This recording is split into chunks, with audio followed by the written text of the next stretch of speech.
உதயநிதி ஸ்டாலின் அவர்களோட பதவி பறிபோகி இருக்கிறது. இதுக்கான காரணம் என டீட்டெயிலாக பேச போகிறோம். அதாவது 2026 சட்டமன்ற தேர்தலில் திமுக எப்படியாவது கொங்கு மண்டலத்தில் வெற்றி பெற்றே ஆக வேண்டும் அப்படிங்கிற விஷயத்தில் ரொம்ப தெளிவாக இருந்துச்சு. ஏன்னா தொடர்ந்து கொங்கு மண்டலத்தில் திமுகவோட ஆதிக்கம் ரொம்ப ரொம்ப ரொம்ப கம்மியாக தான் இருந்தது.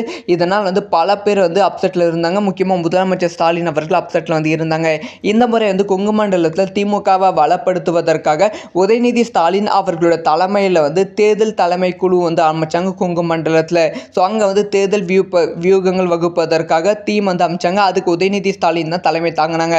ஆனால் இது வரைக்குமே கொங்கு மண்டலத்தில் அந்த மாதிரி எந்த விதமான மாற்றத்தையும் அந்த டீம் செய்யாமல் இருந்திருக்காங்க. இப்போ அந்த டீம் கலைச்சிருக்காங்க அப்படின்னு சொல்லப்படுகிறது. ஸோ அதுக்கு பதிலாக திருமாவளவன் அவர்களோட தலைமையில் ஒரு பிரம்மாண்டமான தேர்தல் அணி அமைக்கப்பட்டிருக்கு அப்படின்னு சொல்லப்படுகிறது. அதுதான் இப்போ வேலை செஞ்சு கொண்டு இருக்கு அப்படின்னு சொல்லப்படுகிறது.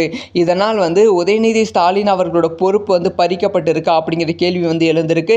இதோட டிப்ரெஷனோட வெளிப்பாடாக தான் டெய்லியும் டாக்ஸ் கூட இருக்கிற மாதிரி புகைப்படத்தை உதயநிதி ஸ்டாலின் அவர்கள் வெளியிட்டு கொண்டு இருக்கிறார்களா அப்படிங்கிற கேள்விகளும் அப்படிங்கிற ட்ரோலும் சோஷியல் மீடியாவில் பரவி கொண்டு இருக்கு. ஸோ இதை பற்றி உங்களோட ஒப்பீனியனை கமெண்ட்ல லீவ் பண்ணுங்க.